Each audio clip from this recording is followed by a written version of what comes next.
Hola querido hermano, en esta semana nos corresponde cerrar el libro de 2 de Samuel con la historia de David y nos corresponde comenzar los libros de Crónicas y Reyes, o Reyes y Crónicas en orden.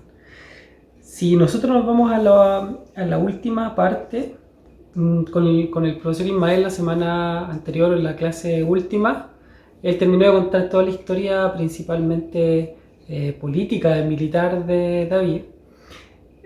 Y ahora ya estamos cerrando el libro de 2 de Samuel y estamos en el capítulo 21 y entre el capítulo 21 y el capítulo 24, que contienen algunos hechos que están narrados de manera atemporal. Es decir, el escritor de este libro no puso estos pasajes en orden cronológico de cuándo ocurrieron, sino que los puso al final como un apéndice para colocar seguramente algunas historias que él consideró de relevancia, inspirado por el Espíritu Santo, que consideró relevantes para dejarlas escritas en este libro. Y en estos capítulos finales, 21, 22, 23 y 24, lo que encontramos son 6 historias, que están organizadas más o menos así. Una historia o 2 historias de castigo que están entre el capítulo 21, versículo 1 hasta el versículo 14, y la otra está en el capítulo 24, desde el versículo 1 hasta el versículo 25. 2 historias relacionadas con hazañas de David y de sus valientes, que están entre el capítulo 21, versículo 15, hasta el versículo 22, y la otra se encuentra en el capítulo 23, entre los versículos 8 y 39. Y luego encontramos 2 salmos, 2 cánticos, que están en el capítulo 22, entre el versículo 1 y el versículo 51, y el capítulo 23, entre el versículo 1 y el versículo 7. Es decir, 2 castigos, 2 hazañas militares, 2 cánticos. Eso es lo que engloba o lo que contiene estos últimos capítulos. Si hacemos un zoom sobre cada uno de estos capítulos, o lo que nos enseña, vamos a partir por los castigos. Los castigos están en el capítulo 21, versículos 1 al 14, y luego en el capítulo 24, versículos 1 al 25. Nos vamos a ir en ese orden primero. Los castigos están relacionados con 2 eventos que, de nuevo, no están ordenados en términos temporales, sino que están puestos ahí para que el escritor no lo dejara fuera. Él quería dejarlo y no olvidarse de esto, y por eso que él seguramente al terminar el libro los puso ahí. El primero es una situación bien compleja y bien dura. Hubo hambre. El contexto es que hubo hambre. Capítulo 21, versículo 1 dice: hubo hambre en los días de David por 3 años consecutivos. Primero hambre es el contexto, y David consulta a Jehová, y Jehová le dice: es por causa de Saúl y por aquella casa de sangre, por cuanto mató a los gabaonitas. Recuerden ustedes, si volvemos a Josué capítulo 9,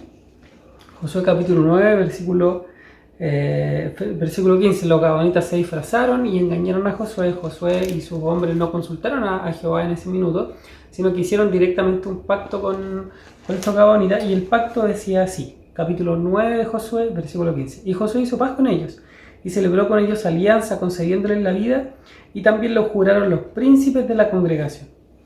Entonces había un pacto, si bien es cierto no lo habían consultado con Jehová, ellos habían acordado un pacto. Y Saúl, seguramente impetuoso, no hay un registro de cuándo ocurrió esto, seguramente Saúl impetuoso, él rompió ese pacto, y Jehová mismo le dice que llama a Gabaón una casa de sangre, por cuanto le había dado muerte a los gabaonitas. Y el rey David, en este caso, le consulta a los gabaonitas y les pregunta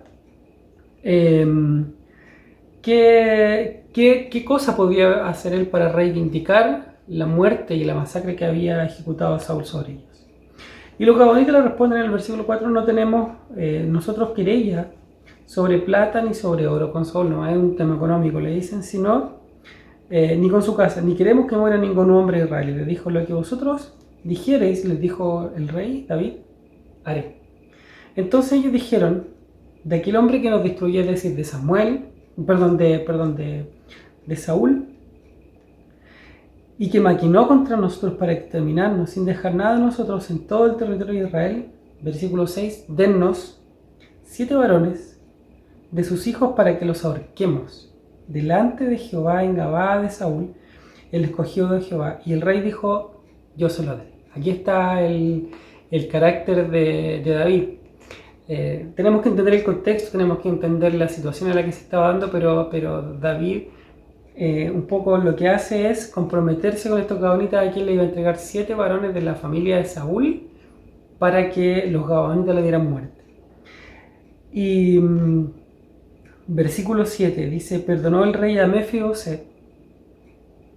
Dice acá el libro que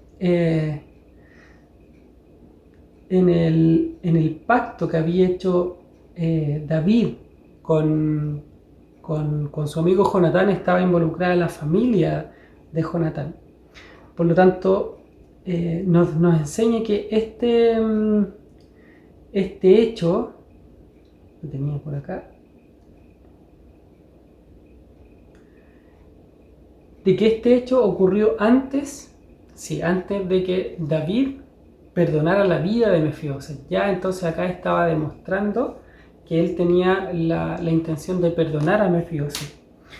Versículo 7 dice, y perdonó el rey a Mefiboset, hijo de Jonatán, hijo de Saúl, por el juramento de Jehová que hubo entre ellos, entre David y Jonatán. Y dice, y el rey David, dice, tomó a 2 hijos de Rispa, hija de Aja, los cuales ella había tenido con Saúl, eran unas concubinas de Saúl.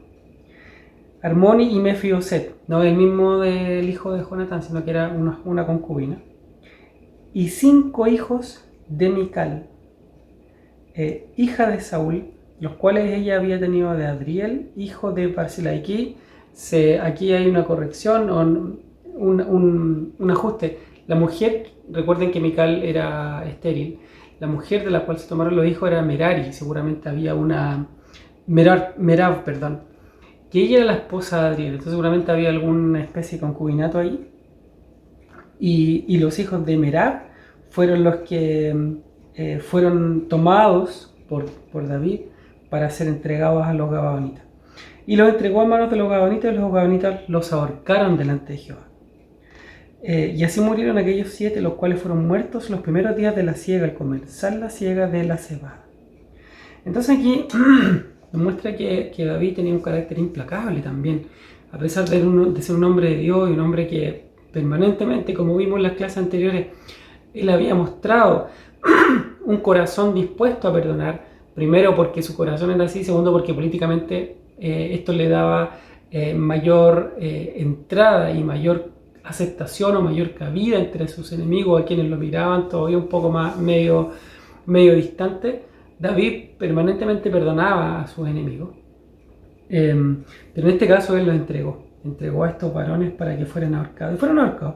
Y aquí narra un hecho muy triste, que la mujer, dice Rispa, hija de Aja, tomó una tela de silicio y tendió para sí, para sobre el peñasco, dice, desde el principio de la siega hasta que llovió sobre ellos. ¿Qué fue lo que pasó aquí? Que recuerden que era cuando parte el versículo 21, nos dice que había hambre, no había lluvia. Generalmente el hambre está relacionado con la lluvia. Por lo tanto no había agua, no había llovido. Y Jehová le había dicho a David que era por causa de este pacto que había sido violado.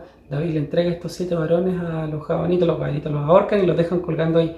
Los gabonitas, recuerden que eran de ese sector, eran cananeos, básicamente eran paganos, no tenían la ley de Dios que está en Deuteronomio, mediante la cual ellos tenían que darle sepultura a los hombres que dejaban colgados o que asesinaban, que ahorcaban. No tenían esta costumbre. Por lo tanto, ellos entregan a estos varones, ellos los dejan colgados y los dejan ahí. Y empiezan y seguramente las aves y esta mujer viendo a su hijo colgado, también fue una ignominia, una tristeza enorme de haber sentido. Y ella va y coloca una tela de silicio. Y hasta que comienza a llover, con esto se acepta o se asume que Dios había aceptado este sacrificio, esta reivindicación.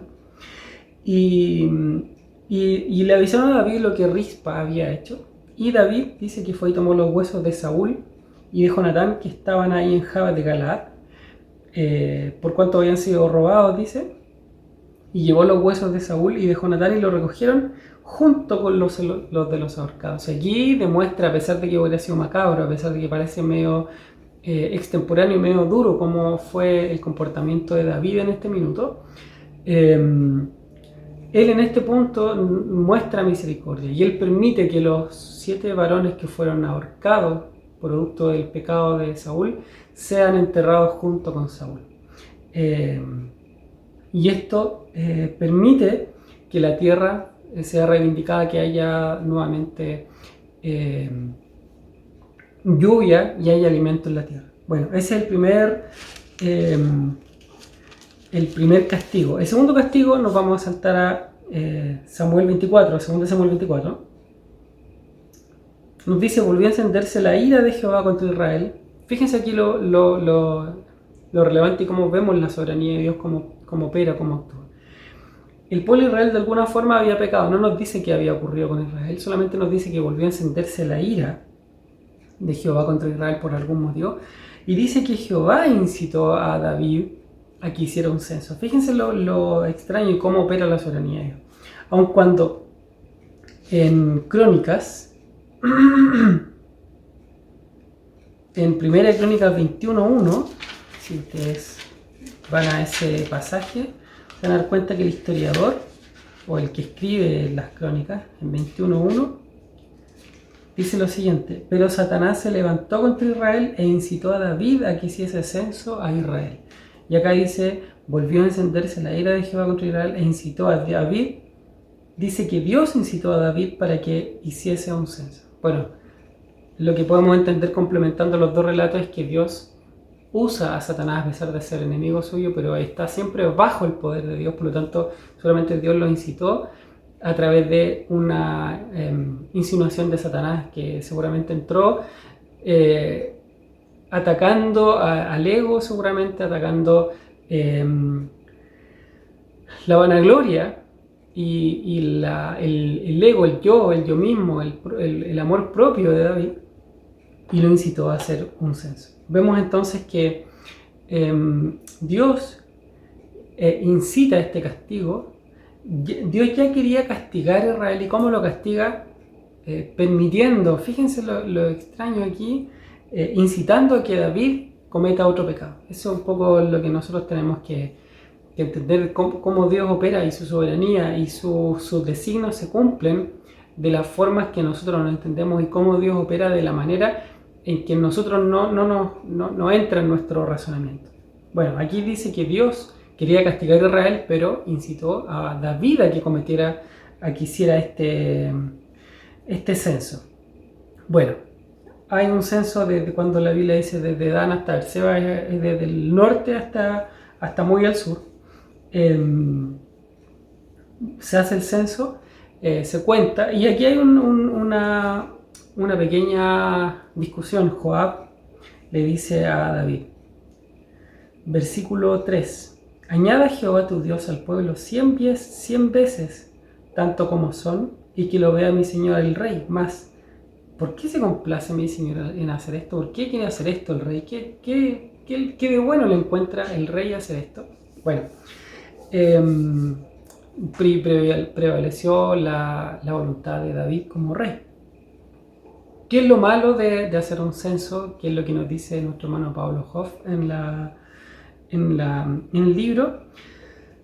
Primero, que era arrogarse una prerrogativa de Dios el aumentar o el disminuir soldados. Esto está asociado al nacimiento, a los jóvenes que se ofrecen para ir a la batalla, y esto solamente lo controla Dios. El nacimiento, la cantidad, la tasa de natalidad la controla Dios, ¿no? El ser humano no puede, sobre todo en ese tiempo. Hoy día seguramente, como hay más antibióticos, más remedios, más vacunas, es un poquito más fácil mejorar la natalidad, pero tampoco siempre depende de Dios. En ese tiempo, con mayor razón, por lo tanto, no había una variable que David pudiera controlar, era solamente voluntad de Dios cuántos soldados él tuviera, y aún así él insistió en hacer un censo. La palabra del Señor nos enseña que Dios igual incitó a hacer censo. A Moisés le ordenó que contara al pueblo varias veces. De hecho, el libro de Números se llama Números por la cantidad de censos que aparece ahí, la cantidad de veces que Dios le dice a Moisés: cuenta a los levitas, cuenta a las tribus, cuenta a los que están en edad de pelear, cuenta a los que están en edad de ser sacerdotes, los que pueden hacer esto, los que pueden hacer lo otro, cuéntalos para que ordenemos y nos organicemos de cómo se va a llevar el templo, cómo se va a trasladar Israel, dónde van a estar ubicadas las tribus. Cuéntalos, haz censo, y el libro de Números está lleno de censo. Pero en este caso, el censo se le ocurrió a David. Pero, de nuevo, se le ocurrió pero incitado por Dios. De nuevo vemos la soberanía. Segundo, el censo no es el problema, sino que lo que buscaba David en el fondo era vanagloriarse él mismo. ¿Cuántos soldados tenía él bajo su mando? ¿Cuán grande era su ejército? Y tercero es que David seguramente empezó a poner su confianza en su ejército, empezó a colocar su confianza en sus fuerzas, en otras palabras, como rey. Bueno, y Dios lo castigó, y Dios envía al profeta Gad. Versículo 13 del capítulo 24 le dice: vino pues Gad a David y se lo hizo saber, y le dijo: ¿qué quieres que te vengan? Versículo un poquito más arriba, el versículo 12 dice: di a David, así ha dicho Jehová, 3 cosas te ofrezco, y tú elegirás una para que yo haga. Primero, ¿quieres que te vengan 7 años de hambre en tu tierra? Alternativa 1. Alternativa 2, que huyas 3 meses delante de tus enemigos y que ellos te persigan. La 2. Es un poco lo que había pasado con Saúl. Y tercero, que 3 días haya peste en tu tierra. Piensa ahora y mira qué responderé al que me ha enviado, le dice Gad. Y David da una respuesta que nosotros conocemos. Le dice: mejor el castigo de Dios porque es justo que el castigo de los hombres. Y Jehová envió una peste, versículo 15, sobre Israel desde la mañana hasta el tiempo señalado, y murieron del pueblo desde Dan hasta Beerseba, al norte a sur, 70.000 hombres. Y cuando el ángel extendió su mano sobre Jerusalén, Jehová se arrepintió y le dijo: detente para que no hagas mal sobre Israel. Solo que aquí David le dice: te ruego que tu mano se vuelva contra mí y contra la casa de mi padre, le dice. Y Gad vino a David en aquel día y le dijo: sube y levanta un altar a Jehová en la era de Arauna Jebuseo. Esto está en Jerusalén. Y subió David conforme al dicho de Jehová que había mandado, y miró a Arauna el rey. Cuando lo venía le dijo: ¿por qué viene el rey a mí, siendo yo un siervo? Y David le dice: para comprar de ti la era, porque quiero edificar un altar para Jehová, para que así se hace la mortandad. Y Arauna le dice: toma el rey, y ahí tiene todo lo que quiera. Pero David, mostrando el corazón que él tenía para Dios, le dice: no voy a tomar nada, y no voy a ofrecer un sacrificio a Dios que no me cuesta, sino que por precio lo voy a comprar. Y David compró la era por 50 siclos de plata, y edificó allí un altar, y Jehová oyó las súplicas y detuvo la mortandad. Primera serie, 2 castigos. ¿Sí? El hambre, que cesó con el ahorcamiento de los 7 varones. Y segundo, el censo. ¿Qué nos enseña cada cosa? El hambre nos enseña que Dios, a pesar de que el pacto que Dios había tenido con Gabaón, estoy hablando del primer castigo, capítulo 21, el pacto que Israel había hecho con Gabaón era un pacto delante de Dios, por lo tanto Dios le da valor al pacto. Nosotros tenemos que cumplir los compromisos, tenemos que llegar hasta cumplir nuestras responsabilidades. Y a Israel le había faltado, por eso que Dios se había enojado con ese castigo, a pesar de que había sido bajo engaño. Bueno, Dios honró ese pacto y castigó a Israel. ¿Y cómo se detuvo ese castigo? Bueno, haciendo el ahorcamiento de estos 7 varones. El segundo castigo, el censo. Dios quería castigar a Israel y Dios incitó a David para que hiciera un censo. El censo implicó que hubiera una mortandad en Israel, pero Dios detuvo la mortandad, y a cambio David ofrece un altar, compra esta era de Arauna, este terreno de Arauna, y hace un altar ahí. Después los 2 otros hechos que se narran, que son las victorias de los valientes de David, que están entre el capítulo 21, versículo 15, hasta el versículo 22. Aquí habla acerca de los gigantes.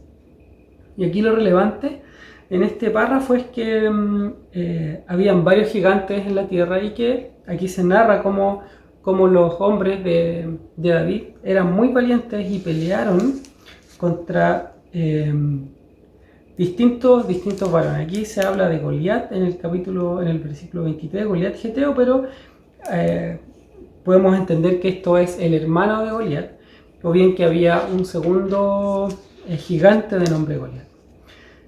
Y el segundo relato de los valientes está en el capítulo 23, versículo 8 en adelante, hasta el versículo 39. Y aquí lo relevante, me gustaría solamente mostrar un par de detalles. Primero que se mencionan 32, bueno, hay varios, pero se habla de los 30 valientes de David, que en realidad son más de 30, pero es porque seguramente en la medida que morían o en la medida que se había algún reemplazo, se iban cambiando. Pero eran 30 básicamente, redondeando, por decir algún número. Se dividen en tres grupos. Los tres más valientes están entre el versículo 8 y el versículo 12. El primero es Jobeb Basebet, dice principal de los capitanes, este era Adino el esnita que mató 800 hombres en una ocasión. El primero. El segundo es Eleazar, hijo de Dodo Ahoita, de los tres varones que habitaban en David cuando desafiaron a los filisteos. El tercero está en el versículo 11, Sama, hijo de Age, Aratita. Estos se habían levantado, bueno, eran muy valientes. Estos tres hicieron una gracia militar tremenda. Cuando David en un momento dijo, tengo sed, ¿quién me diera a beber del pozo de agua que está en Belén? Ahí en mi casa, les dice, que yo podría estar en mi casa, estar en una batalla. Y estos tres escucharon, pum, y se metieron en el campamento de los filisteos, sacaron agua, súper valientes, sacaron agua desde ahí, se la llevaron a David. Y David, en lugar de tomarla, él le ofreció libación y él lo puso como si esa agua fuera la sangre de los varones tan valientes que ellos atravesaron el campamento, se metieron ahí y sacaron agua, pero David, en lugar de tomarla, él la bota en libación y la ofrece en tierra como sacrificio a Jehová. Bueno, y esto generó seguramente un impacto anímico en sus guerreros y más valientes fueron.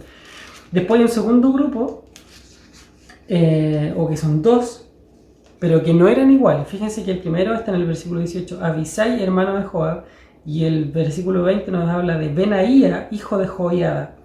Estos dos, dice, fueron valientes, pero no igualó, versículo 23, a los tres primeros. O sea, los tres primeros eran ya el top de todo, eran sus boinas negras,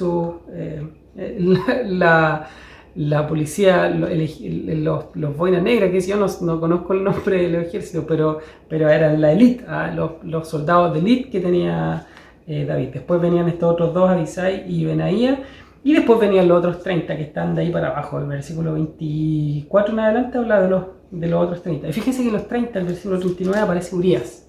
O sea, era súper valiente Urías y aún así David hizo todo lo que hizo con él y con su familia. Después, capítulo 22 y capítulo 23 están los dos salmos, los dos cánticos. Uno es en el capítulo 18, que habla seguramente de la libertad y de cuando Dios libró a David de cuando Saúl lo venía persiguiendo. Y ya el último salmo, el 23, o el último cántico del 23, que son las últimas palabras de las que se tienen registro, una de las últimas de las que se tiene registro de David. Así termina el libro de Samuel, con la historia principalmente de David. David es de la época de oro de Israel. David es tal vez el personaje más conocido junto con Abraham, aunque hay personajes muy potentes en la historia de Israel, Moisés, Isaías, Jeremías, tal vez de los más grandes, Abraham y David. En cuanto a los reyes, yo diría que David es el más conocido, el más grande de los reyes que tuvo Israel. La época de oro de Israel hasta hoy día, nunca ha vuelto a ser tan grande y tan un imperio un gobierno, un poderío tan imponente como lo tuvo bajo el gobierno de David. Nunca antes David conquistó territorios que nunca antes se habían conquistado, extendió los dominios y los territorios y los límites de Israel hasta donde nunca antes se había llegado. Por lo tanto, David es la época de oro de Israel. No hay un rey, no hay periodo más grande que el gobierno de David. Podemos decir que David ahora, como las últimas palabras, como lo dice nuestro hermano Pablo Hoff, que es uno de los más brillantes de la historia hebrea, tiene una personalidad exuberante. David, hay estudios que dicen que, o hermanos que estudian la palabra, que dicen que David todo lo hizo en grande. O sea, David fue el más grande militar, fue el más valiente, fue el mejor rey que ha tenido Israel, el más grande de los reyes que ha tenido Israel, pero así también fue un pecador de los más grandes, cometió los pecados cuando pecaba, cuando David hacía algo se comprometía con lo que hacía y fue el mejor guerrero que tuvo Israel, fue el mejor cantante, el mejor cantor que tuvo Israel, fue el mejor poeta que tuvo Israel, fue el más pecador también. O sea, cuando pecó lo hizo, se involucró con el pecado, pero con todo. Eso es David. Es tan importante así que después todas las profecías siempre, cuando hablan de nuestro Señor Jesucristo, siempre hacen referencia al Hijo de David, al trono de David. Siempre David es como la lumbrera. David es la persona más importante, el rey más importante que tuvo Israel y que ha tenido hasta hoy día. Y la única persona que va a igualar y que va a superar el gobierno de David o el reinado de David va a ser Cristo, el Mesías, cuando Él se siente en el trono de David. Eso es lo que podríamos decir ahora de este gran varón, la época dorada de Israel, de la historia de Israel, es cuando David estuvo gobernando Israel. Eso entonces podríamos decirlo con respecto a David. Así cerramos los libros de Samuel y ahora nos vamos, por lo tanto, los libros de los reyes y las crónicas. Con respecto a los libros de Reyes y Crónicas, podemos decir que abarcan la historia de Israel desde la muerte de David hasta la caída de Jerusalén en el año 586 a.C. a manos del imperio babilónico. En el intertanto se narran toda la seguidilla de reyes que hay, tanto en el reino del norte como en el reino del sur. Recordemos que a la muerte del rey Salomón se divide el reino en 10 tribus que quedan al norte, lo que conocemos históricamente como las 10 tribus, y las 2 tribus que quedan, o las 10 tribus de Israel, como se le llama, o Efraín, como se conoce la palabra, y las 2 tribus del sur que contenían o que estaban agrupando a Judá y Benjamín, que estaban ahí al sur. Los libros de los reyes y las crónicas relatan, básicamente son hechos complementarios y están relacionados principalmente con los hechos desde la división del reino, aunque los libros de los reyes narran la historia de los dos reinos, tanto el reino del norte como el reino del sur. El autor de las crónicas, o el cronista como se le conoce en el libro, como se le conoce principalmente, después de la caída del reino del norte solamente se preocupa de los reinos del sur, del reino del sur. Se olvida un poco del reino del norte. Podemos decir que el autor de crónicas no da muchos datos históricos. Él no se preocupa, y él lo vamos a entender ahora, él no se preocupa mucho de la historia como tal, sino que él se preocupa más desde un enfoque teológico. Por lo tanto, él no agrega datos, muchos más datos que no estén en los reyes. Primero, entonces, vamos a partir con la introducción al libro de los reyes. Hay varias cosas. Primero, para los judíos, tanto los libros de Samuel, primero y segundo de Samuel, como primero y segundo de Reyes, eran un único libro. Es decir, lo que nosotros tenemos separados en 4 libros, ellos lo tenían en uno solo. Ellos tenían, por lo tanto, primera y segundo de Samuel, primero y segundo de Reyes, juntos en un solo libro. Aquí nos dice el hermano Pablo Hoff que la versión griega corresponde a los dos últimos libros, por lo tanto ellos tenían separados o tenían juntos los judíos como tal estos cuatro libros, pero la versión griega ya tenía separados los libros de los dos libros de Reyes. El nombre de este primer libro histórico que se llama Libro de Reyes es evidente porque se narra la historia de los reyes de tanto el reino del norte como el reino del sur. Y en hebreo la primera palabra del libro de Reyes es rey, principalmente hablando de la historia del rey David. Por ese motivo es que se conoce como el libro de los reyes. En cuanto al autor y la fecha, existen una tradición judía que le atribuye el libro de los reyes a Jeremías.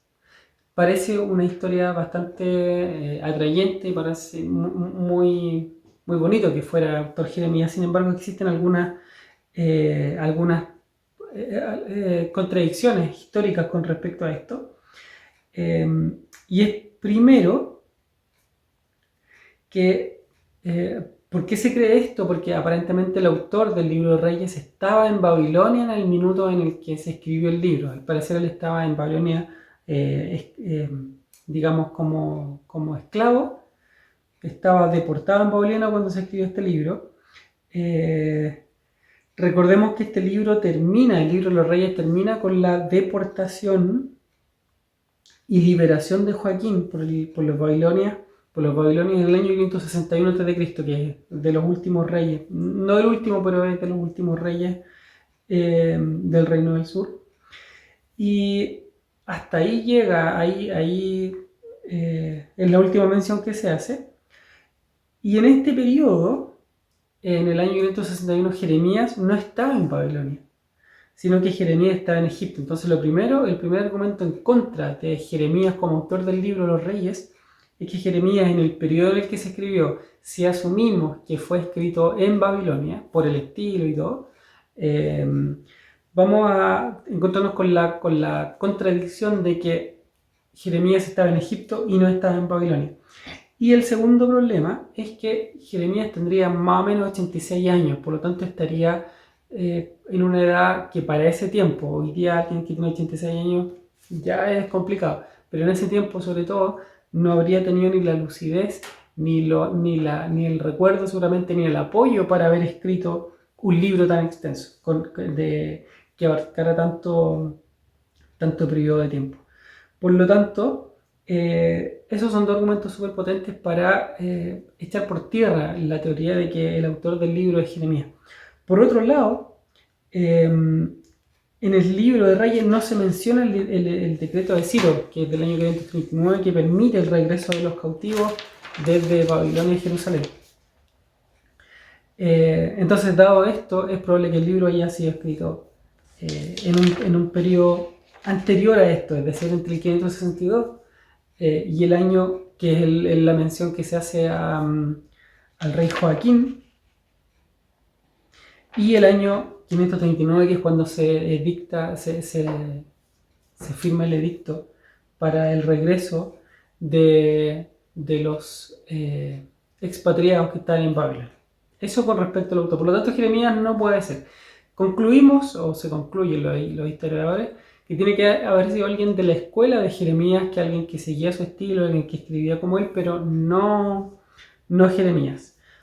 Tiene que haber sido algún profeta desconocido del cual no se menciona su nombre, pero que estaba en el cautiverio babilónico. Eso con respecto al autor de los Reyes. Las fuentes con las cuales se escribió este libro de los Reyes. El mismo autor de los Reyes, que no se sabe quién es, sabemos o creemos que es un profeta que Dios levantó, pero que no quiso dejar su nombre, que el Espíritu Santo no quiso dejar para la posteridad su nombre. Cita tres fuentes importantes. Primero, los hechos de Salomón. Debe haber los reyes en ese tiempo, recuerden ustedes que los reyes siempre tenían historiadores que contaban la historia y contaban las proezas y contaban las construcciones y contaban los avances y contaban el historial del reino. Y aquí el autor de Reyes dice que ocupa los hechos de Salomón. Seguramente en 1 Reyes 11:41 se habla cuando está ya en lo último, hablando de la muerte de Salomón, diciendo, están escritos también los hechos de Salomón. Bueno, aquí él hace referencia a este libro o a este conjunto escrito. Segundo, hace una referencia a las crónicas de los reyes de Judá, que no son las crónicas del segundo libro que estamos estudiando, sino que las crónicas de los reyes de Judá. Seguramente también habían algunos escritos que contenían la información y la historia de los reyes de Judá. Y en Primera Reyes 14-19 se hace referencia también a las historias de los reyes de Israel. Y además se hace referencia de que seguramente este autor tendría otras fuentes personales. Hay digamos, citas en el mismo libro que se hacen al profeta Natán, a Ahías, al vidente de Ido, que está en la época de Jeroboam, eso está en 2 Crónicas 9:29, a Isaías hay una referencia en 2 Crónicas 26:22, en 32:32, en 2 Reyes 20, del 1 al 19, también hay referencias a Isaías, y en el capítulo 38, en el capítulo 39. También se habla del profeta Jehú como fuente de inspiración de este libro. Entonces, lo que podemos entender es que habían fuentes que no solamente eran digamos, las oficiales de los reyes, sino que también habían fuentes proféticas. Podemos entender que habían detalles, que aquí se sacan detalles que son poco favorables para un rey. ¿Por qué el autor hace esto? Porque las crónicas reales, las crónicas oficiales, lo único que contenían era información, digamos, favorable al rey, y que lo presentaban los reyes como hombres victoriosos, como hombres que lo hacían todo bien y que presentaban una visión parcial del rey. Bueno, los profetas, y por eso que el autor usa los profetas, porque los profetas también mostraban la otra parte, los problemas, los fracasos y las profecías que el Señor hacía para esos reyes, para que ellos aumentaran su rumbo. Por lo tanto, tenemos que concluir que no hay ningún conflicto. Si nos preguntamos, ¿existe algún conflicto entre la fuente histórica, que seguramente lo ha escrito, y lo que terminó como resultado del libro de Reyes? No existe ningún conflicto, puesto que entendemos que el Espíritu Santo inspiró al escritor para que quedaran escritas las cosas que el Espíritu quería que se escribieran. Eso con respecto a la fuente. Ya vimos el autor, ya vimos las fuentes, y ahora vamos a ver el propósito del libro, que es tal vez de las cosas más importantes. El propósito del libro de Reyes no es simplemente relatar la historia de Israel y decir que contar los hechos históricamente como fueron ocurriendo, sino que también tiene el objetivo, y aún más importante que el contar la historia, es dar una interpretación y un significado religioso. Ese es el objetivo del libro. Por lo tanto, dentro del libro encontramos material desde el punto de vista profético a la luz de Deuteronomio. Recordemos que en Deuteronomio, Moisés, cuando está hablando acerca de la ley, dice: y si este pueblo escuchare las palabras que yo les hablo hoy día acerca de la ley, y las pone por obra, y habla una serie de bendiciones. Pero si el pueblo no escucha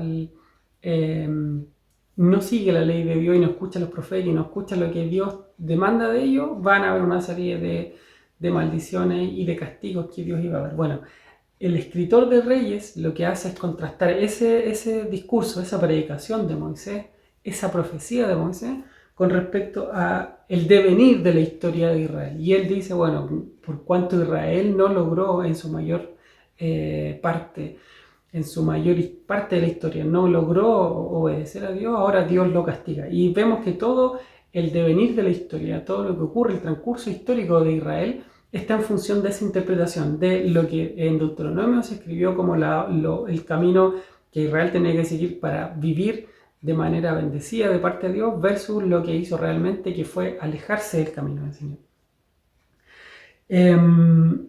El historiador también habla acerca de los mismos pecados que son fuertemente condenados en Deuteronomio, es decir, idolatría, que es el culto, y el culto realizado fuera del santuario central. En el fondo, aquí lo que siempre el escritor de Reyes tiene como objetivo es mostrar que el pueblo de Israel había fallado respecto de lo que Dios les había dicho en Deuteronomio capítulo 28, bendiciones y maldiciones. Ese es el objetivo principal del del escritor de Reyes. Recuerden que el escritor de Reyes está sentado en Babilonia en la esclavitud, en la deportación, y estando allá, él está reinterpretando, no interpretando, sino que está escribiendo este libro en función de lo que ellos sabían que habían fallado, que es haber obedecido a Dios, de los mandamientos de Deuteronomio 28. Entonces, dado eso, él está sentado en Babilonia, seguramente con un dejo de nostalgia, con mucha pena, y mirando y evaluando el fracaso de Israel, y es por eso que él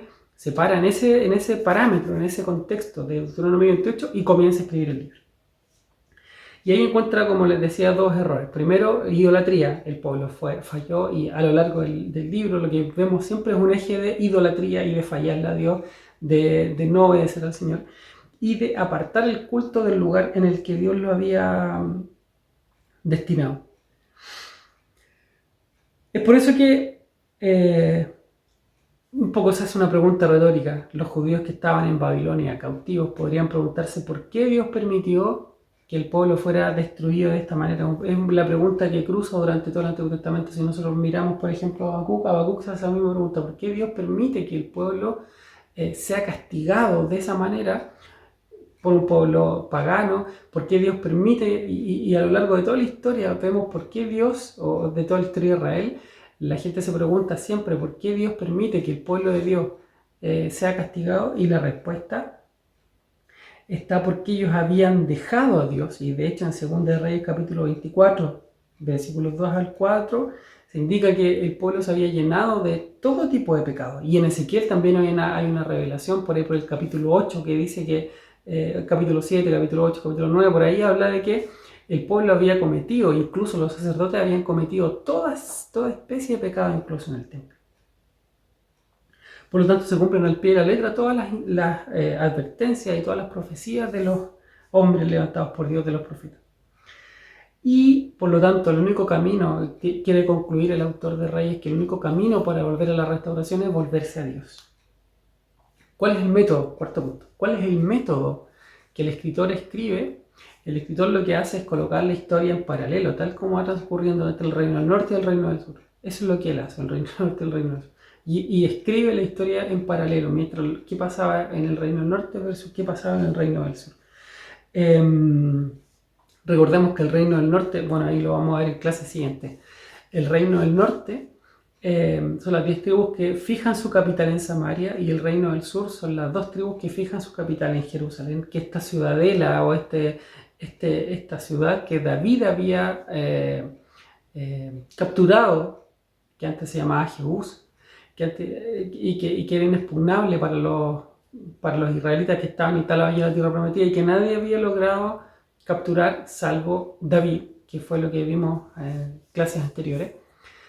Esta ciudad entonces se transformó en la capital del reino del sur, y Samaria se transformó en la capital del reino del norte.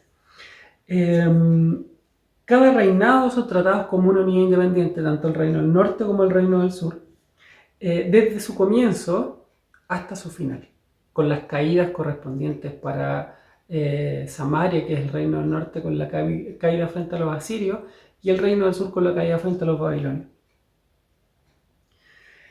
El punto de referencia, por lo tanto, para juzgar a los reyes de Judá es David, que cumplió toda la ley y que fue un hombre conforme al corazón de Dios.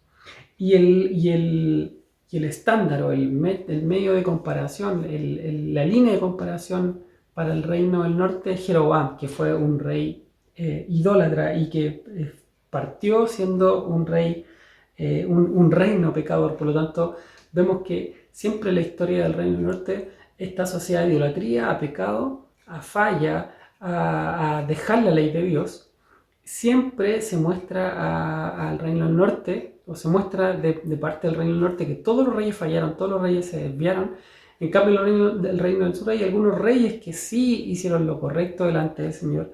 Y eso es lo que el escritor de Reyes, tanto de Reyes como Crónica, ahora que estamos mirando Reyes, lo que hace es comparar todos los reyes con David. Esto es David, y todos los otros reyes anduvieron conforme a David o no anduvieron conforme a David. Esa es una frase que está muy usada en el libro de Reyes. 8 reyes de Judá, estos son algunos datos, 8 reyes de Judá son alabados por su fidelidad, solamente 8 reyes. Y 2 de estos 8 recibieron aprobación sin ningún tipo de reserva. ¿Cuáles son estos dos? Ezequías y Josías. Son los 2 reyes que reciben aprobación de Dios sin ningún problema. Y 6 de estos reyes del sur reciben una aprobación parcial porque no lograron erradicar la idolatría completamente, o porque no anduvieron en los caminos del Señor de todo su corazón. ¿Cuáles son estos? Asa, Josafat, Joás, Amasías, Azarías y Jotam. Estos son los 6 reyes que recibieron una aprobación parcial, más los otros 2 que eran Ezequías y Josías. Ahí están los 8 reyes del reino del sur que recibieron aprobación de parte del Señor. Del resto de los reyes, ninguno recibió aprobación de parte de Dios a través de este escritor. En el reino del norte, ninguno de los reyes fue aprobado. Ninguno, por lo tanto, en el reino del norte, todos anduvieron conforme a los caminos de Jeroboam. Todos anduvieron en idolatría, ninguno recibe aprobación del Señor. Quinto, ¿cuál es el contenido de estos libros, o de este gran libro que son los Reyes? Es la continuación de la historia de la monarquía, que comienza con los libros de Samuel. Recuerden que la historia de la monarquía comienza en Samuel con el primer rey, que es Saúl, luego Samuel, y aquí es donde comienza el libro de los Reyes, ya con la historia desde a los finales del reinado de Samuel hacia adelante. El autor, aquí nos habla el hermano Pablo, cuenta la historia triste de un pueblo que se dividió en 2 reinos y permanentemente estuvieron en guerra entre ellos. Esto es lo más triste de todo. Ellos siempre estuvieron en guerra.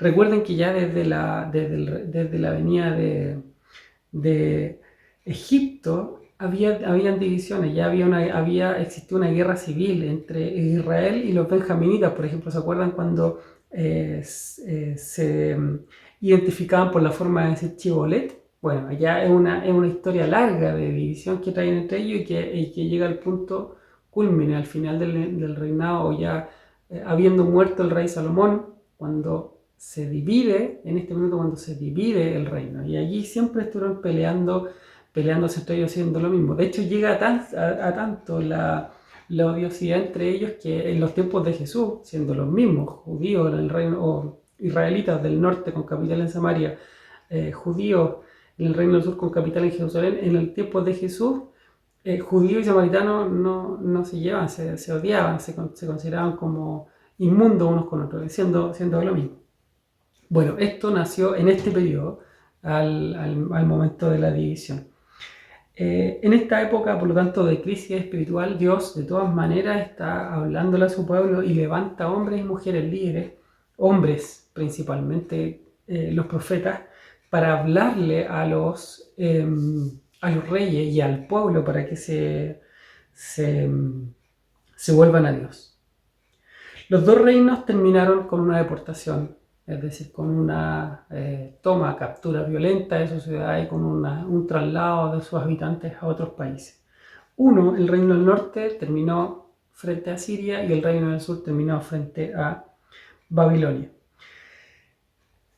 El tema del libro de Hebreos, por lo tanto, es la decadencia y la destrucción de los 2 reinos hebreos. Ese es el tema. Recuerden que el escritor siempre recuerden que el contexto y el objetivo del escritor, y que está sentado en el cautiverio en Babilonia, es entender y es diagnosticar por qué ellos estaban sufriendo eso.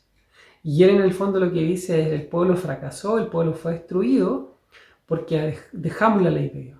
Dejamos lo que Dios había ordenado a través de Moisés, y que después el el gran rey David había llevado al culmine o al apogeo de cumplir la voluntad de Dios. Bueno, eso, el pueblo fue bajando, fue descendiendo en una espiral y terminó siendo subyugado.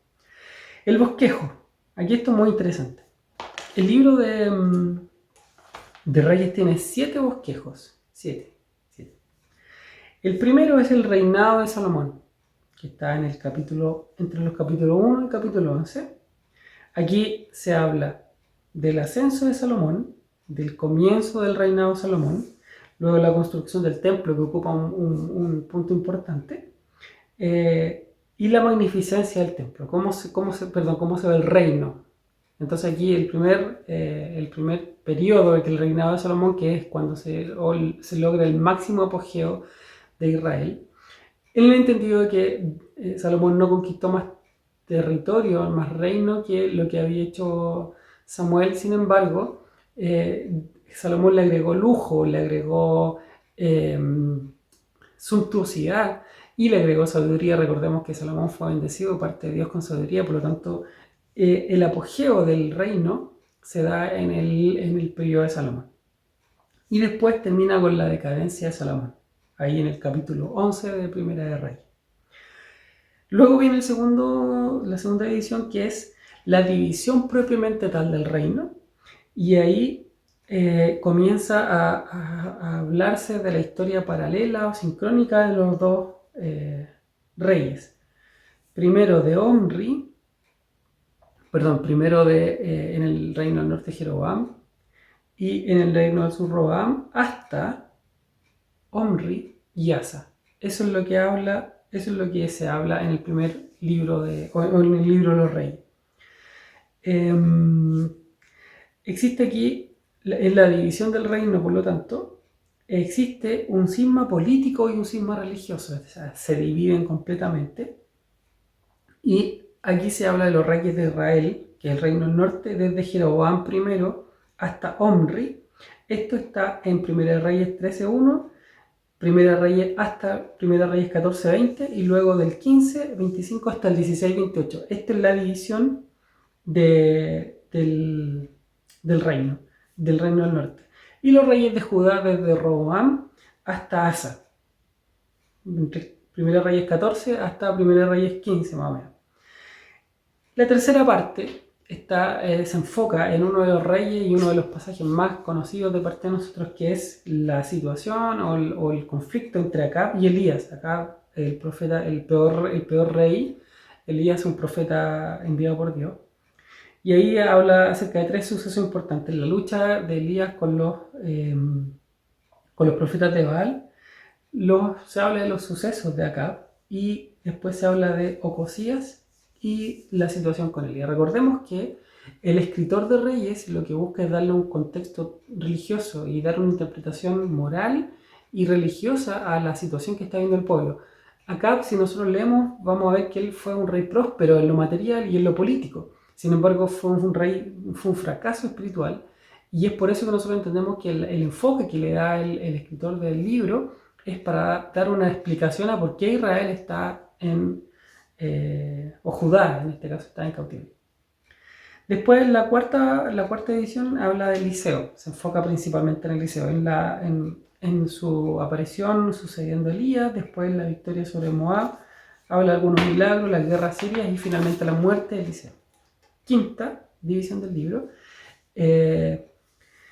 habla acerca de la historia de los reyes, y ahí hace un cronograma, una historia, un relato de ambos reyes, hasta la caída de Samaria, que fue el primer, digamos, reino en caer. Después se habla de Josafat como un buen gobernante, como lo vimos recién, Jehú y Joacás, una revolución y decadencia después. Después se mencionan algunos reyes de Judá, y finalmente se habla de los últimos reyes de Israel hasta la caída de Samaria, o la caída frente a los asirios.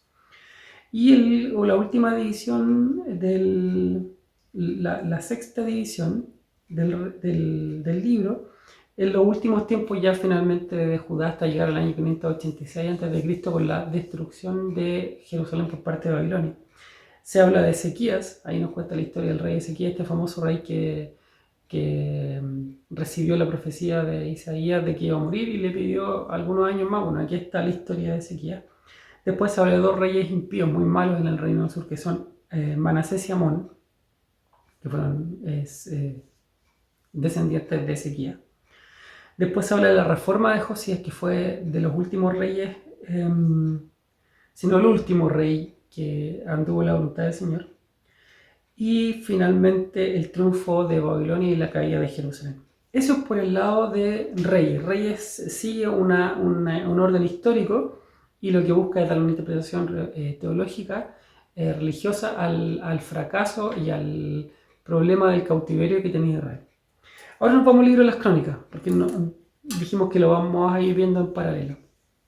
El libro de las Crónicas originalmente tiene el nombre de Anales o Anales históricos.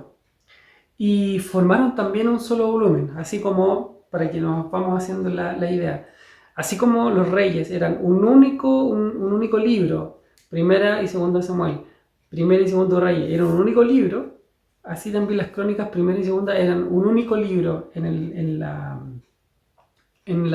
historia, en la Biblia judía. Y además, otro detalle importante es que las crónicas, siendo un solo libro, estaban unidos con Esdras y Nehemías. Es decir, era completa la historia desde finales del reinado de David hasta el regreso de la deportación en Babilonia, porque tenían la historia hasta la deportación, que termina con Sedequías, y después el regreso con Esdras y Nehemías. Entonces tenía toda la historia de Israel desde David hasta el último tiempo del Antiguo Testamento en un solo libro. Bueno, por efectos de las divisiones que se han dado después en la Biblia para escribir la versión griega y la Vulgata, que es la versión de los 70, por ahí por el año 200 antes de Cristo en Egipto, que se juntaron. Bueno, ahí dividieron este gran libro que contenía toda la historia, digamos, desde David hasta el final del Antiguo Testamento. Lo dividieron en primero y segundo de Crónicas y Esdras y Nehemías.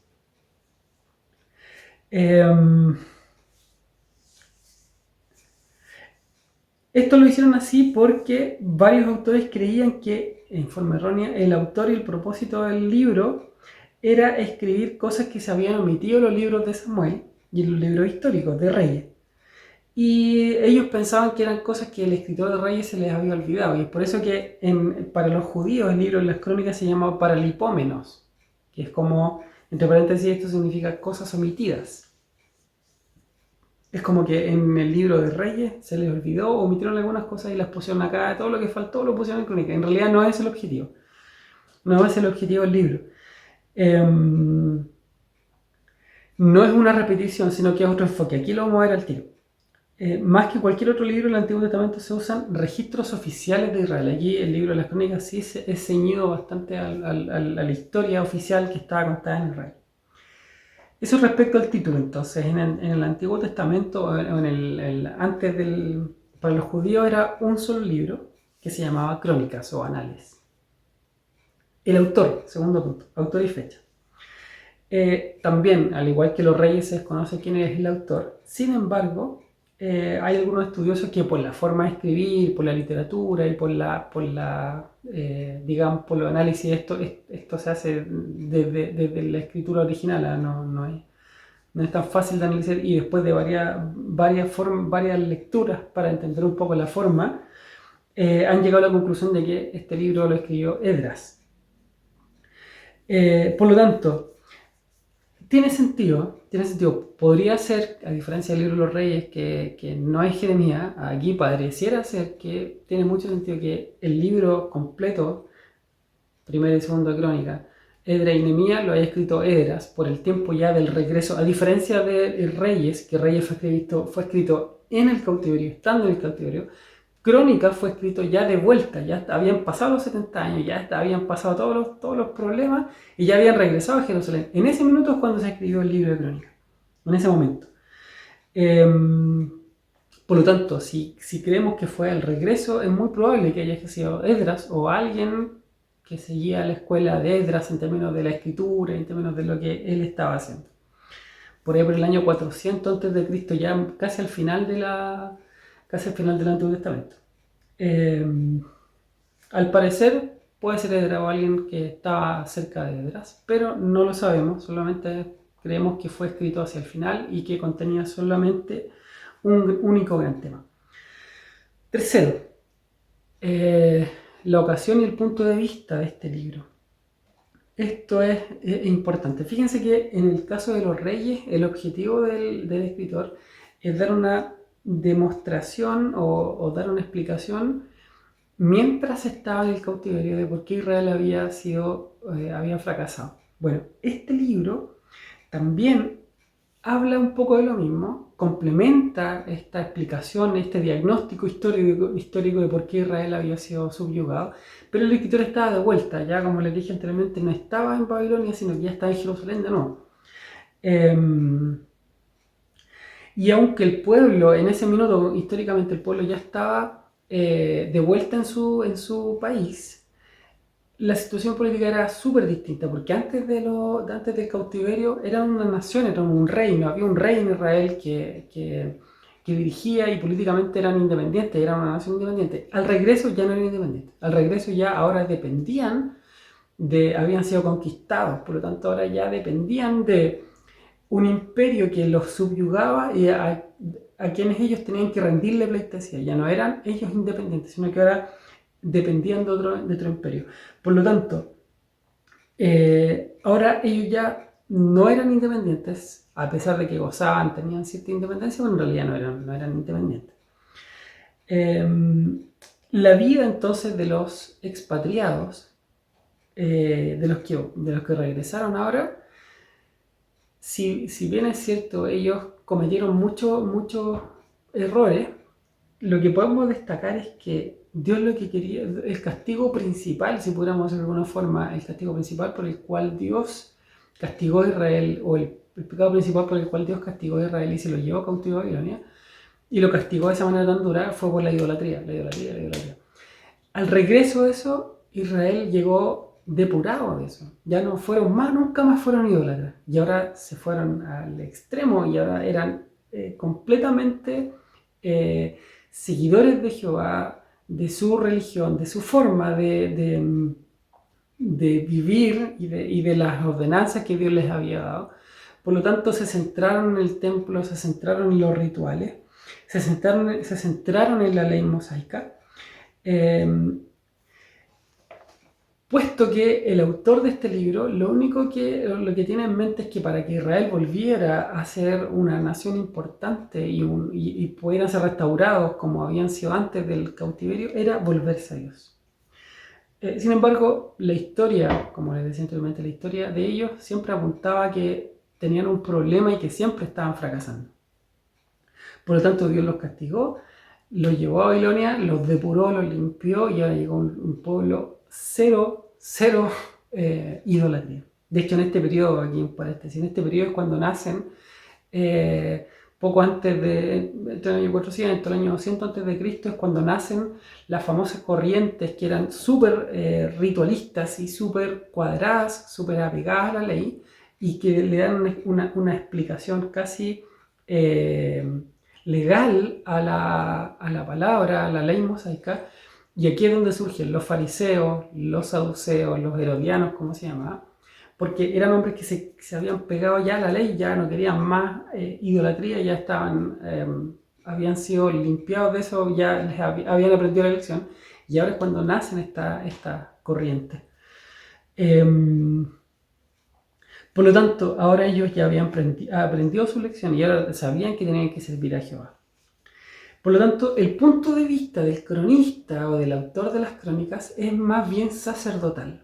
Aquí es lo que quiere, no le interesa, a diferencia del autor de los reyes, que sí habla un poco de política para darle contexto, el autor de las crónicas no le importa eso. Al autor de las crónicas lo que le importa es darle una mirada sacerdotal de por qué el pueblo falló y qué es lo que el pueblo debía hacer para volver a la grandeza antigua y para obtener las promesas de parte del Señor. ¿Qué es lo que le importa al autor de las crónicas? Le importa la organización del culto, le importan las ceremonias, le importan las fiestas y le importa la consagración de los sacerdotes y levitas. Allá ese es el foco, eso es lo que él quería hablar. Es decir, dar una mirada religiosa al escrito que él estaba haciendo. En el fondo, sintetizando todo, es obedecer la ley. Lo que quería el autor de las crónicas era que el pueblo obedeciera la ley y prestara atención a Jehová. De nuevo, ¿cuál es el modelo? David. Siempre apuntando a David. David fue el mejor rey, David lo cumplió todo, David es nuestro parámetro, nuestro estándar. Siempre se comparan contra David. Y por lo tanto, lo que hace el autor es presentar una interpretación histórica para que el pueblo se vuelva a Dios. Una interpretación histórica de las fallas que tuvo y para que se volviera a Dios. Las crónicas, por lo tanto, no son una interpretación una copia, como podría uno a simple vista decir, chuta, es lo mismo que está en Reyes. No es lo mismo. Siempre tiene un punto de vista espiritual, siempre tiene un punto de vista de llevar al pueblo a la ley de Dios. De hecho, si ustedes se fijan, las crónicas los primeros 6 capítulos parten con genealogía, no parten con historia directamente, sino que parten con genealogía. ¿Cuál es el objetivo de esto? Es trazar la historia de los hombres, de los reyes principalmente, llevar el espíritu ahí lo arma todo para llevar esto al Mesías, para dejar la base para la genealogía del Mesías. Y principalmente, aquí hay una frase muy importante que nuestro hermano Pablo Hoff recalca en el libro. El autor de Crónicas parte con las cronologías para resaltar hombres, nombres personales, hombres propios de hombres y mujeres, de hombres y mujeres, para indicar que lo importante no son los métodos ni son los movimientos, sino que lo importante son los hombres y mujeres. ¿Quiénes hacen la historia? Hombres y mujeres. ¿Quiénes son los que toman las decisiones? Los hombres y mujeres. Por lo tanto, ¿quiénes son los que fallan? Hombres y mujeres. ¿Quiénes son los que aciertan? Hombres y mujeres. Por lo tanto, el autor de Crónicas no quiere narrar todos los eventos históricos, sino que solamente quiere narrar las cosas que son importantes desde el punto de vista espiritual. Y me voy apurando un poco. Lo relevante aquí también es que se describe la opulencia o lo importante de Salomón, pero también se omiten sus fallas, se omiten las fallas de David. ¿Por qué motivo? No porque quisiera omitirlas, porque ya a esta historia, a esta altura de la historia, ya todos sabían cómo habían fallado estos hombres, sino que él lo que quiere resaltar es la forma de servir a Dios, es lo correcto de servir a Dios. Del reino del norte él no toma ningún ejemplo, porque para el autor de Crónicas siempre el reino del norte fue un reino fallido, fue un reino apóstata y que nunca estuvo en los planes del Señor. Por ese motivo es que el autor de las Crónicas omite el inicio histórico y el inicio espiritual del reino del norte, porque ellos también fijaron su lugar de culto en el reino del norte, pero eso no era bíblico. Dios nunca les dijo que se separaran. El lugar histórico de culto era Jerusalén. Dios nunca estableció un lugar en el reino del norte, por lo tanto el autor de Crónicas ni siquiera lo nombra. ¿Cuál, por lo tanto, es el tema? El tema de este libro es la historia de Judá desde el punto de vista sacerdotal. Esa es la idea. El libro de las Crónicas rápidamente tiene una separación. Las tablas genealógicas primero. Hay genealogía saltada desde el capítulo 1 hasta el capítulo 9. Después está en el capítulo 10 la muerte de Saúl. Después está el reinado de David como tercera división. Después en el segundo libro de las Crónicas está el reinado de Salomón en los primeros capítulos. Después están los otros reyes de Judá. Hay algunos problemas de interpretación que son importantes de presentar también, porque son parte del libro. Algunos problemitas que el cronista dice se le acusa de colocar noticias incompatibles entre uno y otro libro. Es decir, que si ustedes comparan fechas de Reyes con fechas de Crónica, aparentemente a simple vista no cuadran.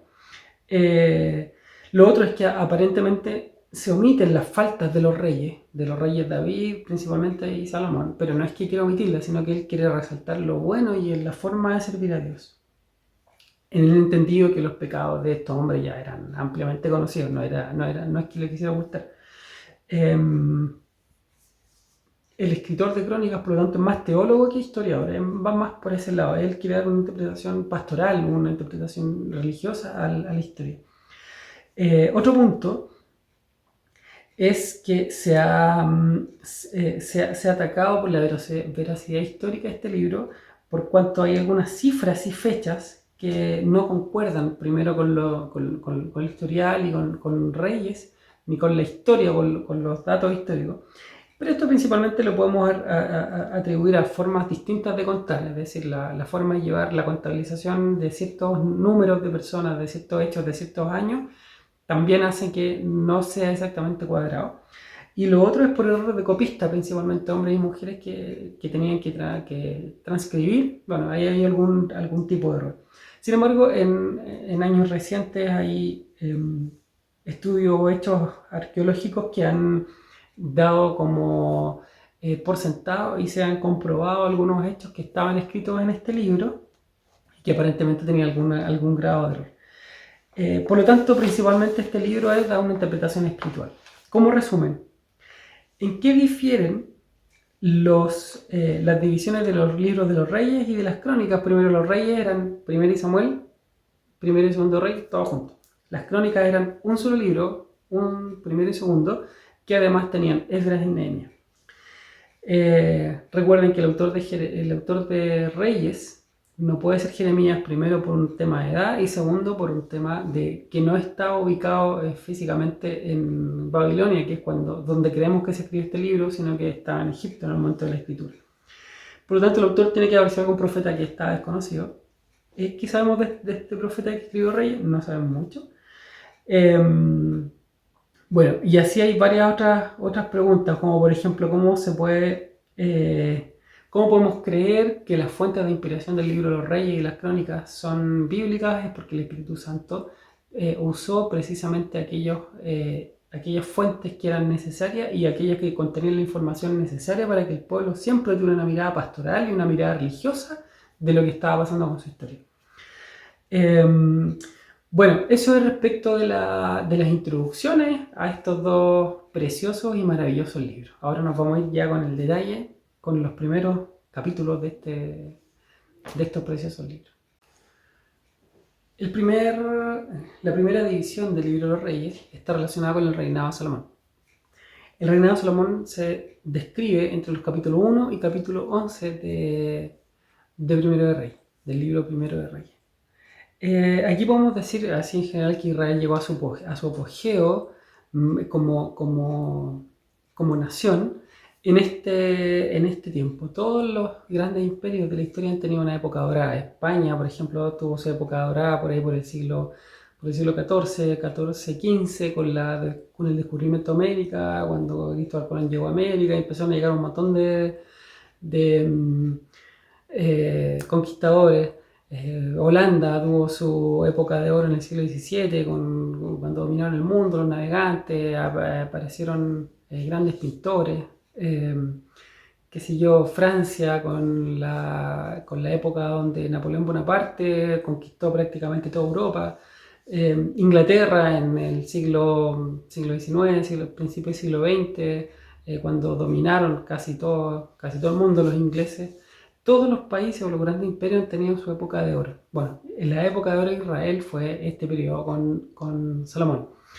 Salomón, ¿cuál es la diferencia que tuvo con David? David fue un rey principalmente guerrero que ensanchó los reinos, conquistó el reino, ensanchó para todos lados, destruyó, pasó permanentemente en guerra, en batalla, ganó, perdió algunas, pero principalmente fue un rey vencedor. Siempre prácticamente todas las batallas las ganó David, a las cuales participó, él las ganó.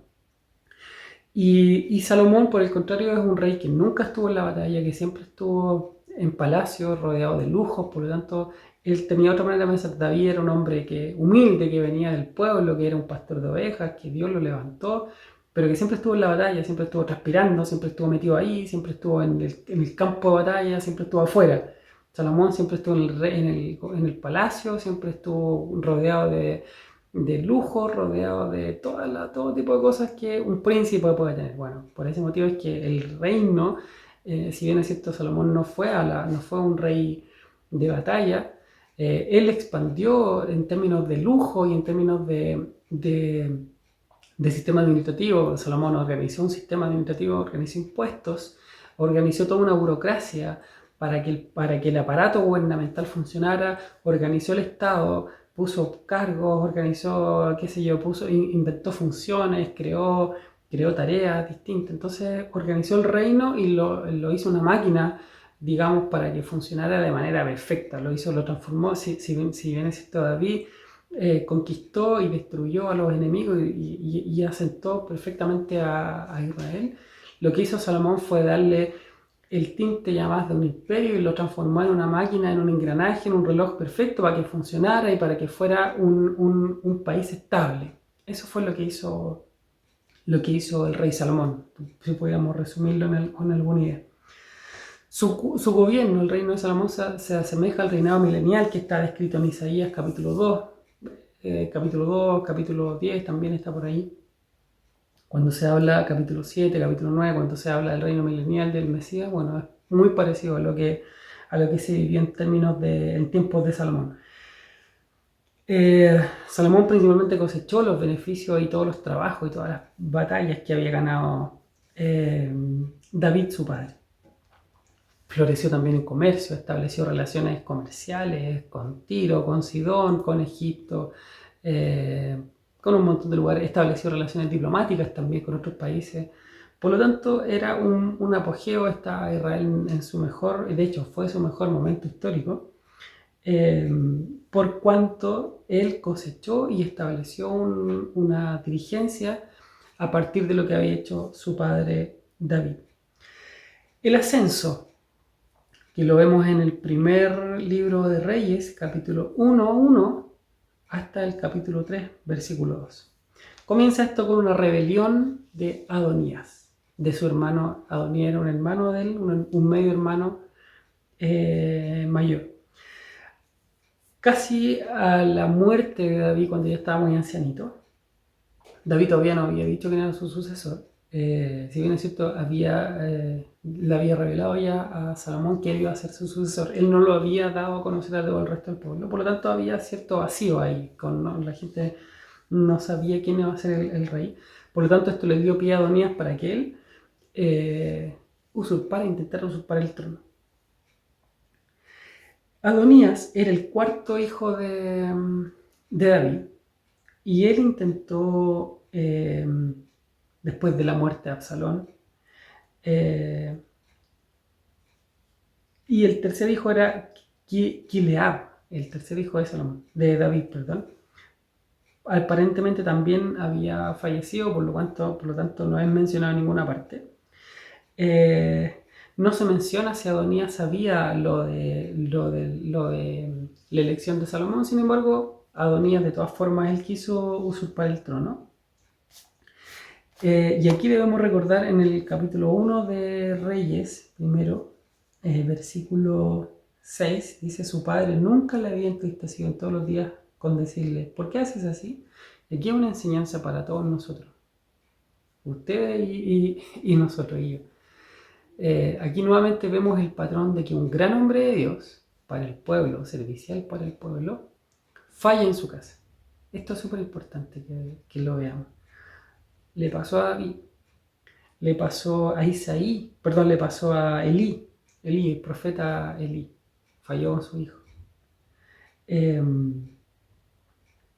Por lo tanto, tenemos que tener mucha precaución en términos de nuestros niños. Le pasó a Samuel también, recuérdenlo. Samuel dice que cuando él se hizo viejito, sus hijos quedaron a cargo del templo, de la actividad, de la profecía, pero sus hijos tampoco anduvieron en sus caminos. Por lo tanto, tenemos que tener harto ojo ahí con este problema, porque David también nunca se preocupó y nunca corrigió a sus hijos como lo debió hacer.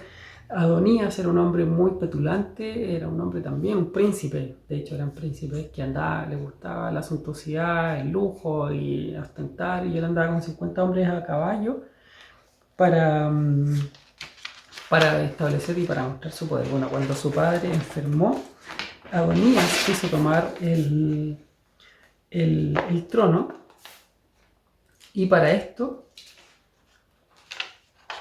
dice él que se alió con Joab, que traicionó por lo tanto a David, y con Abiatar, uno de los principales sacerdotes. Entonces, este hombre fue y tomó el poder militar con Joab y el poder religioso con Abiatar. Y él con eso ya él tenía establecido, y él era su plan apoderarse del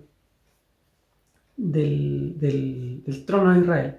Joab era sobrino de David y lo había acompañado en muchas historias, a pesar de que David ya lo tenía entre ceja y ceja, como decía nuestro hermano Ismael en la clase anterior, eh, por cuanto le había dado muerte a Abner, a Absalón y a Amasa. Por lo tanto, ya David tenía un problema, ya quería deshacerse de Joab, y ahora con mayor razón porque él se alió con Adonías para usurpar el trono. Por lo tanto, aquí lo que muestra es que Joab siempre había perseguido fines personales. Entonces, cuando Adonías tuvo el apoyo tanto de militar como Joab, como religioso con Abiatar, él dijo ya, ahora es el momento, voy a usurpar el trono. Y él dice que hizo una fiesta con sacrificio, invitó a sus amigos, invitó a toda la gente, pero no invitó a Salomón ni a Natán. Dice, no invitó al profeta Natán, ni a Benaía, ni a Salomón, ni a los grandes reyes, ni a los grandes héroes de la Guardia Real, que eran los más leales a David. Entonces, al enterarse de este banquete, el profeta Natán dice que actuó inmediatamente y llamó a Betsabé. Le dijo, mira, Betsabé, anda al rey y recuérdale la promesa que él le hizo a Salomón de que él iba a ser el siguiente rey. Y él fue y le dice a Betsabé, anda y dile esto, y cuando tú estés hablando yo voy a ir y reforzar tu petición. Entonces fue Betsabé, que era la madre de Salomón, fue a ese lugar y dice que, bueno, estaba ahí avisándole y ella le dice, bueno, rey, ¿tú nombraste a Adonías como rey? Y David le dice, pero no, esto no es así, yo no lo he nombrado. Y ahí es donde ya queda al descubierto esta trama. Dice que cuando el ruido de la coronación resonó por el valle, los conjurados quedaron consternados y huyeron. Es decir, Adonías y su gente escaparon para no ser apresados y no ser muertos. Adonías dice que se refugió en el tabernáculo porque él tenía el derecho a asilo. Y a Adonías lo perdonaron, él fue perdonado. Con un perdón condicional, sí. Y esto es por un acto de dignidad en toda la historia. Siempre los reyes, cuando acceden a la corona, lo primero que hacen es exterminar a todos los posibles candidatos, rivales, sean primos, sean hermanos, sean padres, sean hijos. Da lo mismo de los reyes en la historia, en la política y en este tema de las tramas palaciegas. El rey que llegaba exterminaba todo, pero aquí Salomón lo que hizo fue perdonar la vida a Adonías.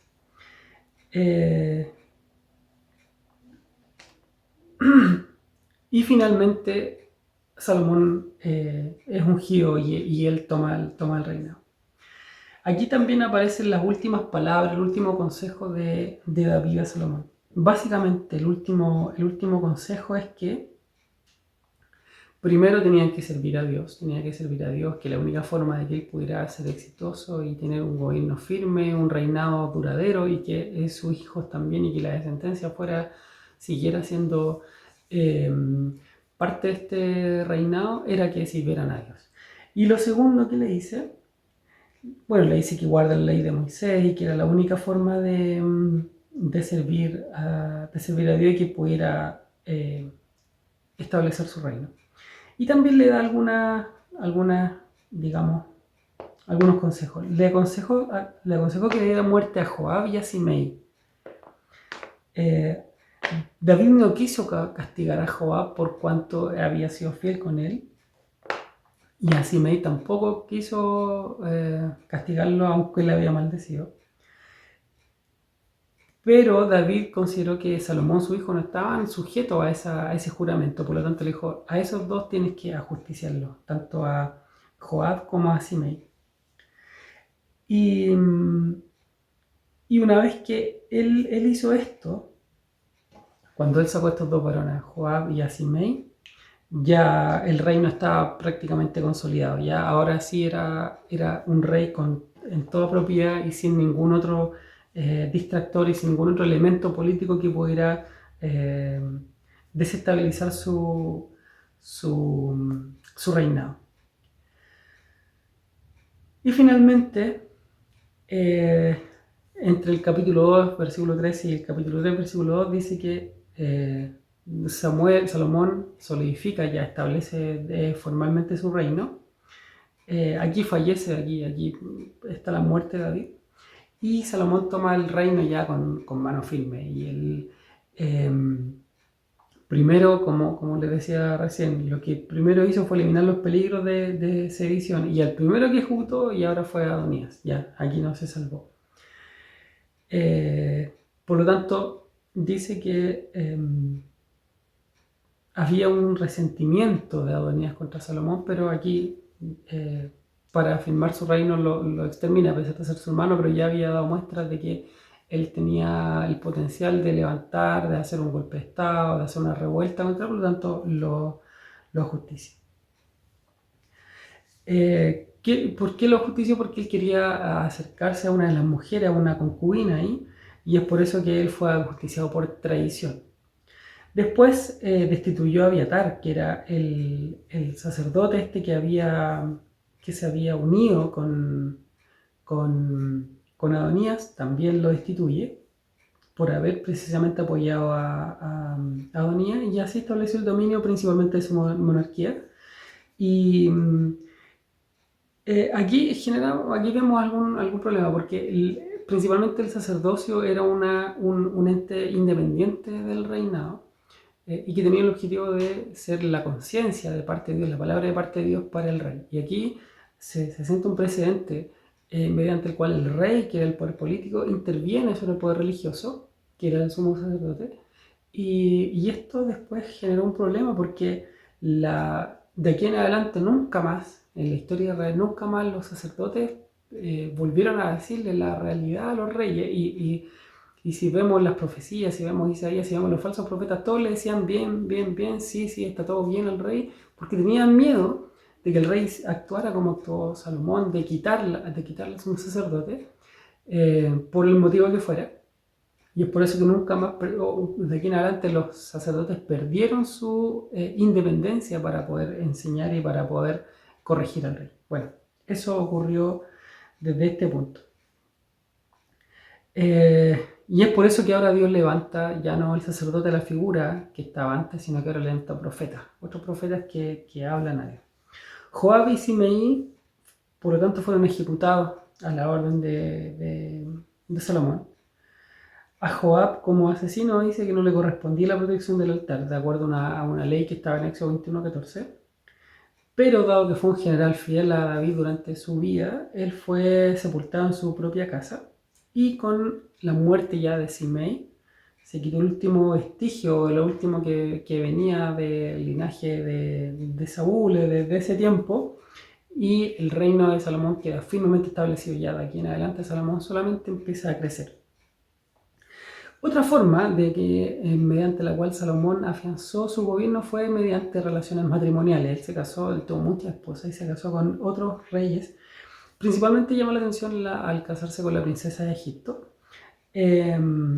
Y aquí él demuestra que tiene más confianza en Egipto que en Dios. Y lo otro que llama la atención era que Egipto, siendo un imperio, como todos lo sabemos, aceptara casarse aceptara que la hija del faraón se casara con Salomón. Si hubiera sido en tiempos de mayor apogeo, o Israel hubiera sido un país más débil, simplemente la hija o algún personaje importante de Israel habría sido un concubino, un eunuco, alguien de menor rango en la casa de Faraón. Pero por el hecho de que era tan importante, y esto nos da una dimensión de lo importante que fue Israel en este tiempo, que era casi igual que Egipto. O Egipto estaba también hay que reconocer que Egipto había bajado Ya no era la potencia mundial que era anteriormente, pero seguía siendo un país importante, una potencia importante.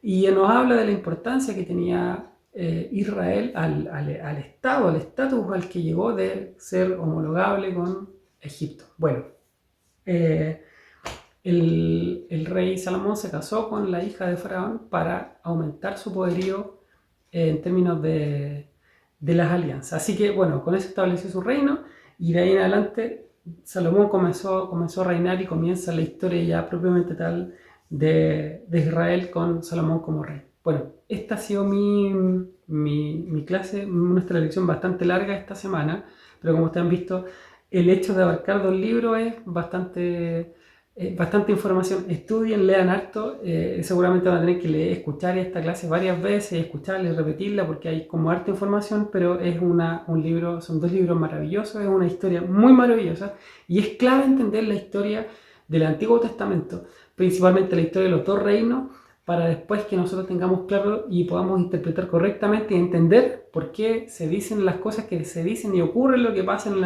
el Nuevo Testamento, porque todo nace y la base está en lo que pasó en este periodo histórico de Israel que comprende desde la muerte de David hasta el regreso de los expatriados desde la dispersión. Bueno, Dios les bendiga y nos estaremos viendo en una próxima clase.